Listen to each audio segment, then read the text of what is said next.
मधुबन के बाबा,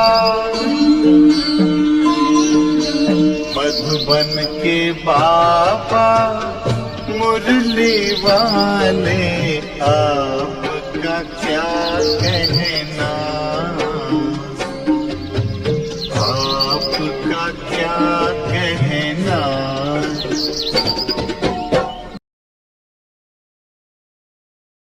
ओम शांति।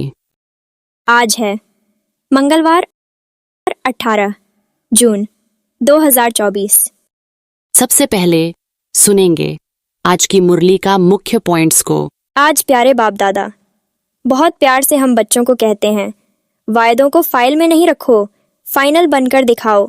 आज बाबा ने कहा, जैसे देह का बंधन देह के संबंध का बंधन है, ऐसे सेवा में स्वार्थ यह भी बंधन है। इस बंधन सेवा रॉयल हिसाब किताब से भी मुक्त नी स्वार्थ सेवाधारी बनो। आज भगवान कहते हैं, मीठे बच्चे गुणवान बनना है तो किसी की भी देह को मत देखो, अपने को आत्मा समझो। एक बाप से सुनो, एक बाप को देखो, मनुष्य मत को नहीं देखो। आज बाप दादा बहुत प्यार से अपने बच्चों को कहते हैं, अंदर की बीमारियां बाप को सच सच बतानी है, अवगुण छिपाने नहीं हैं। अपनी जांच करनी है कि मेरे में क्या क्या अवगुण हैं। पढ़ाई से स्वयं को गुणवान बनाना है। आज बाबा एक और बड़ी बात कहते हैं अपने प्यारे बच्चों को कि यह भी जानते हैं, कल्प पहले जिसने जितना पुरुषार्थ किया है वही कर रहे हैं। ड्रामा अनुसार बाप भी कल्प पहले मुआफिक समझाते रहते हैं, इसमें फर्क नहीं पड़ सकता है। बाप को याद करते रहो तो तुम्हारे विकर्म विनाश होते जाएं, सजा नहीं खानी चाहिए। आज बाप दादा बहुत प्यार से अपने बच्चों को समझाते हुए कहते हैं, मीठे बच्चे, घाटा पड़ता है तो दिल खाती है। व्यापारी लोग अपना खाता रोज निकालते हैं, आज कितना फायदा हुआ, रोज का खाता देखते हैं। ये बाप भी कहते हैं, रोज अपनी चाल देखो, नहीं तो अपना नुकसान कर देंगे, बाप की पत इज्जत गवा देंगे। अब सुनेंगे आज की मुरली को विस्तार से। प्रातः मुरली ओम शांति, बाप दादा मधुबन। आज की मुरली का सार है, बाप दादा बहुत प्यार से अपने बच्चों को आज कहते हैं, मीठे बच्चे, अवगुणों को निकालने का पूरा पुरुषार्थ करो। जिस गुण की कमी है उसका पोता मेल रखो, गुणों का दान करो तो गुणवान बन जाएंगे। आज बाप दादा प्रश्न पूछते हैं कि गुणवान बनने के लिए कौन सी पहली श्रीमत मिली हुई है। आज का उत्तर है, मीठे बच्चे, गुणवान बनना है तो किसी की भी देह को मत देखो, अपने को आत्मा समझो। एक बाप से सुनो, एक बाप को देखो, मनुष्य मत को नहीं देखो। देह अभिमान के वश ऐसी कोई एक्टिविटी ना हो जिससे बाप का वाह ब्राह्मण कुल का नाम बदनाम हो। उल्टी चलन वाले गुणवान नहीं बन सकते, उन्हें कुल कंलकित कहा जाता है। ओम शांति। बाप दादा के हाथ में मोतिये के फूल थे। बाबा साक्षात्कार कराते हैं ऐसा खुशबूदार फूल बनने का है। बच्चे जानते हैं हम फूल बने थे ज़रूर, गुलाब के फूल, मोतिये के फूल भी बने थे, अथवा हीरे भी बने थे, अब फिर बन रहे हैं। ये हैं सच्चे, आगे तो थे झूठे, झूठ ही झूठ, सच की रत्ती भी नहीं। अभी तुम सच्चे बनते हो तो फिर सच्चे में सब गुण भी चाहिए। जितने जिसमें गुण हैं उतना औरों को भी दान दे। आप आसमान बना सकते हैं, इसलिए बाप बच्चों को कहते रहते हैं, बच्चे पोता मेल रखो अपने गुणों का। हमारे में कोई अवगुण तो नहीं है, दैवी गुणों में क्या कमी है। रात को रोज अपना पोता मेल निकालो। दुनिया के मनुष्यों की तो बात ही अलग है। तुम अभी मनुष्य तो नहीं हो ना, तुम हो ब्राह्मण। भल मनुष्य तो सब मनुष्य ही हैं, परंतु हर एक के गुणों में चलन में फर्क पड़ता है। माया के राज्य में भी कोई कोई मनुष्य बहुत अच्छे गुणवान होते हैं, परंतु बाप को नहीं जानते। बड़े रिलीजियस माइंडेड नर्म दिल होते हैं। दुनिया में तो मनुष्यों के गुणों की वैरायटी है, और जब देवता बनते हैं तो दैवी गुण तो सब में हैं, बाकी पढ़ाई के कारण मर्तबे कम हो पड़ते हैं। एक तो पढ़ना है, दूसरा अवगुणों को निकालना है। ये तो बच्चे जानते हैं। हम सारी दुनिया से न्यारे हैं। यहाँ ये जैसे एक ही ब्राह्मण कुल बैठा हुआ है। शूद्र कुल में है मनुष्य मत, ब्राह्मण कुल में है ईश्वरीय मत। पहले पहले तुमको बाप का परिचय देना है। तुम बताते हो फलाना आरग्यू करते हैं। बाबा ने समझाया था, लिख दो हम ब्राह्मण अथवा बीके हैं ईश्वरीय मत, पर तो समझ जाएंगे, इनसे ऊंचा तो कोई है नहीं। ऊंच ते ऊंच है भगवान, तो हम उनके बच्चे भी उनकी मत पर हैं। मनुष्य मत पर हम चलते नहीं, ईश्वरीय मत पर चल हम देवता बनते हैं। मनुष्य मत बिल्कुल छोड़ दी है। फिर तुमसे कोई आरग्यू कर ना सके। कोई कहे यह कहाँ से सुना, किसने सिखाया है? तुम कहेंगे हम हैं ईश्वरीय मत पर। प्रेरणा की बात नहीं, बेहद के बाप ईश्वर से हम समझे हुए हैं। बोलो भक्ति मार्ग के शास्त्र मत पर तो हम बहुत समय चले, अब हमको मिली है ईश्वरीय मत। तुम बच्चों को बाप की ही महिमा करनी है, पहले पहले बुद्धि में बिठाना है। हम ईश्वरीय मत पर हैं, मनुष्य मत पर हम चलते नहीं, सुनते नहीं। ईश्वर ने कहा है hear no evil, see no evil. मनुष्य मत, आत्मा को देखो, शरीर को नहीं देखो। यह तो पतित शरीर है, इनको क्या देखने का है? इन आँखों से यह नहीं देखो।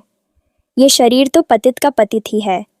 यहाँ के यह शरीर तो सुधरने नहीं हैं और ही पुराने होने हैं। दिन प्रतिदिन सुधरती है आत्मा। आत्मा ही अविनाशी है, इसलिए बाप कहते हैं सी नो ईविल। शरीर को भी नहीं देखना है, देह सहित देह के जो भी संबंध हैं उनको भूल जाना है। आत्मा को देखो, एक परमात्मा, बाप से सुनो। इसमें ही मेहनत है।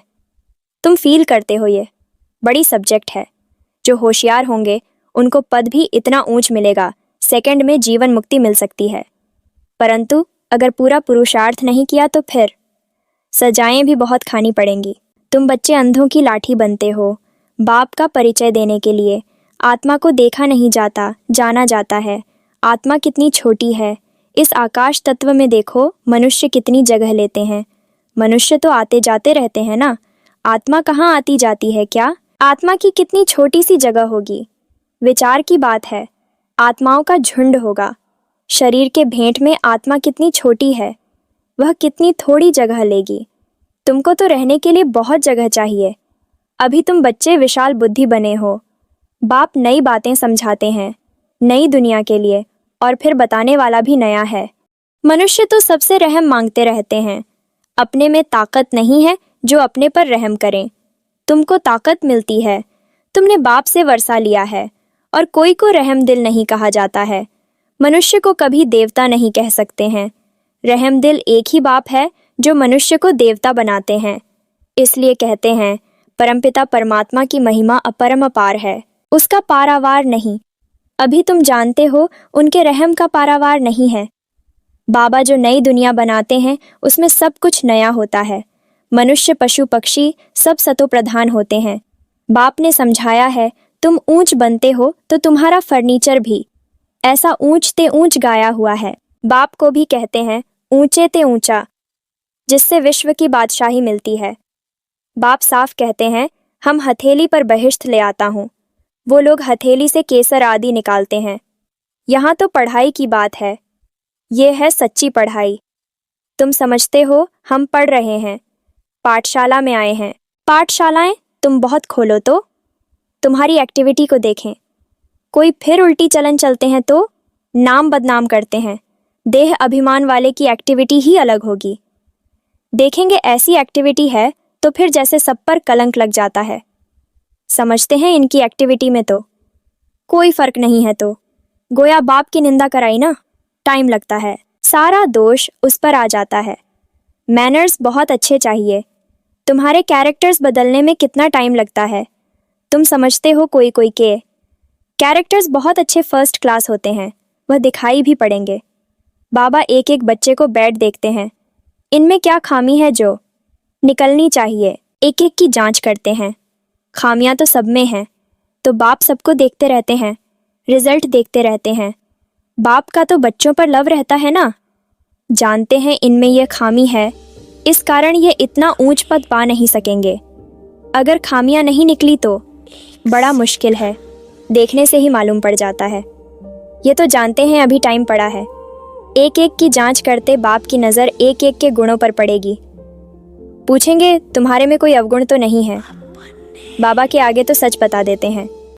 कोई कोई को देह अभिमान रहता है तो नहीं बताते हैं। बाप तो कहते रहते हैं, आपे ही जो करे सो देवता। कहने से करे वह मनुष्य जो कहने से भी न करे।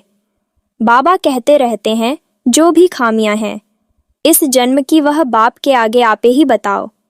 बाबा तो सबको कह देते हैं, खामियां सर्जन को बतानी चाहिए। शरीर की बीमारी नहीं, अंदर की बीमारी बतानी है। तुम्हारे पास अंदर में क्या क्या आसुरी ख्यालात रहते हैं तो इस पर बाबा समझाएंगे। इस हालत में तुम इतना ऊंच पद नहीं पा सकेंगे। जब तक अवगुण निकले, अवगुण बहुत निंदा कराते हैं। मनुष्य को वहम पड़ता है, भगवान इनको पढ़ाते हैं। भगवान तो नाम रूप से न्यारा है, सर्वव्यापी है, वह कैसे इनको पढ़ाएंगे? इनकी चलन कैसी है ये तो बाप जानते हैं। तुम्हारे गुण कैसे फर्स्ट क्लास होने चाहिए।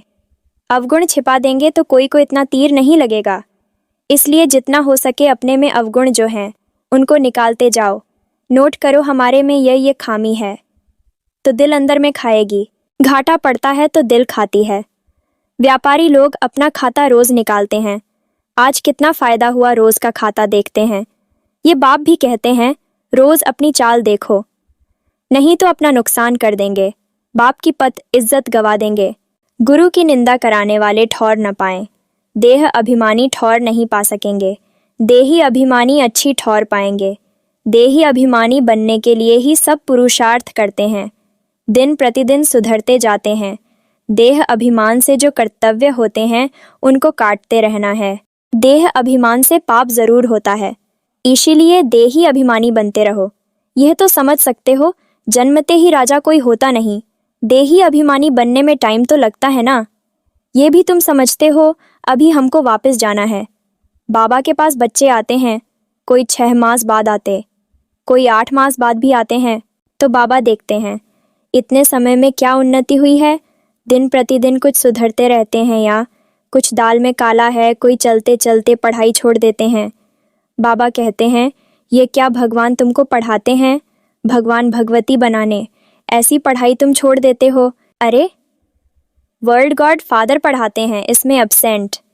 माया कितनी प्रबल है, फर्स्ट क्लास पढ़ाई से तुम्हारा मुख मोड़ देती है। बहुत हैं जो चलते रहते हैं फिर पढ़ाई को लात मार देते हैं। यह तो तुम समझते हो। अब हमारा मुंह है, स्वर्ग तरफ लात है, नर्क तरफ। तुम हो संगम युगी ब्राह्मण। यह पुरानी रावण की दुनिया है। हम वाया शांति धाम सुख धाम तरफ जाएंगे। बच्चों को यही याद रखना पड़े। टाइम बहुत कम है, कल भी शरीर छूट सकता है। बाप की याद नहीं होगी तो फिर अंतकाल। बाप समझाते तो बहुत हैं, ये सब गुप्त बातें हैं। नॉलेज भी गुप्त है। यह भी जानते हैं कल्प पहले जिसने जितना पुरुषार्थ किया है वही कर रहे हैं। ड्रामा अनुसार बाप भी कल्प पहले मुआफिक समझाते रहते हैं। इसमें फर्क नहीं पड़ सकता है। बाप को याद करते रहो तो तुम्हारे विकर्म विनाश होते जाएं। सजा नहीं खानी चाहिए। बाप के सामने सजाएं बैठ खाएंगे तो बाप क्या कहेंगे। तुमने साक्षात्कार भी किए हैं, उस समय माफ नहीं कर सकते। इन द्वारा बाप पढ़ाते हैं तो इनका ही साक्षात्कार होगा। इन द्वारा वहाँ भी समझाते रहेंगे। तुमने यह किया, फिर उस समय बहुत रोएंगे, चिल्लाएंगे, अफसोस भी करेंगे। बिगड़ साक्षात्कार सज्जा दे न सके। कहेंगे तुमको इतना पढ़ाते थे, फिर ऐसे ऐसे काम किए। तुम भी समझते हो रावण की मत पर। हमने कितने पाप किए हैं, पूज्य से पुजारी बन पड़े हैं। बाप को सर्वव्यापी कहते आए। यह तो पहले नंबर की इंसल्ट है। इसका हिसाब किताब भी बहुत है। बाप उल्हना देते हैं तुमने अपने को कैसे छमाट मारी है। भारतवासी ही कितना गिरे हैं। बाप आकर समझाते हैं, अभी तुमको कितनी समझ मिली है। सो भी नंबरवार समझते हैं ड्रामा अनुसार। आगे भी ऐसे ही इस समय तक के क्लास की यह रिजल्ट थी। बाप बताएंगे तो सही ना। तो बच्चे अपनी उन्नति करते रहें। माया ऐसी है जो देही अभिमानी रहने नहीं देती है। यही बड़ी सब्जेक्ट है। अपने को आत्मा समझ। बाप को याद करो तो पाप भस्म हो जाएं। अच्छा, मीठे मीठे सिकील थे बच्चों प्रति मात पिता बाप दादा का याद प्यार और गुड मॉर्निंग रूहानी बाप की रूहानी बच्चों को नमस्ते। हम रूहानी बच्चों को, रूहानी मात पिता बाप दादा को तहे दिल से याद, प्यार और नमस्ते नमस्ते नमस्ते। धारणा के लिए मुख्य सार है। पहला पॉइंट्स है, सदेह अभिमान में आने से पाप जरूर होते हैं। देह अभिमानी को ठौर नहीं मिल सकती, इसलिए देही अभिमानी बनने का पूरा पुरुषार्थ करना है। कोई भी कर्म बाप की निंदा कराने वाला न हो। दूसरा पॉइंट्स है, अंदर की बीमारियां बाप को सच सच बतानी है, अवगुण छिपाने नहीं है। अपनी जांच करनी है कि मेरे में क्या क्या अवगुण हैं। पढ़ाई से स्वयं को गुणवान बनाना है। आज का वरदान है, हद की रॉयल इच्छाओं से मुक्त रह सेवा करने वाले। नी स्वार्थ सेवाधारी भव। जैसे ब्रह्मा बाप ने कर्म के बंधन से मुक्त न्यारे बनने का सबूत दिया, सिवाय सेवा के स्नेह के और कोई बंधन नहीं। सेवा में जो हद की रॉयल इच्छाएं होती हैं, वह भी हिसाब किताब के बंधन में बांधती हैं। सच्चे सेवाधारी इस हिसाब किताब से भी मुक्त रहते हैं। जैसे देह का बंधन देह के संबंध का बंधन है, ऐसे सेवा में स्वार्थ यह भी बंधन है। इस बंधन से व रॉयल हिसाब किताब से भी मुक्त निस्वार्थ सेवाधारी बनो। आज का स्लोगन है, आज प्यारे बाप दादा। बहुत प्यार से हम बच्चों को कहते हैं, वायदों को फाइल में नहीं रखो, फाइनल बनकर दिखाओ। स्लोगन है, वायदों को फाइल में नहीं रखो, फाइनल बनकर दिखाओ। आप सभी गॉडली स्टूडेंट्स को तहे दिल से बहुत बहुत थैंक्स। भगवान हमेशा आपके साथ हैं।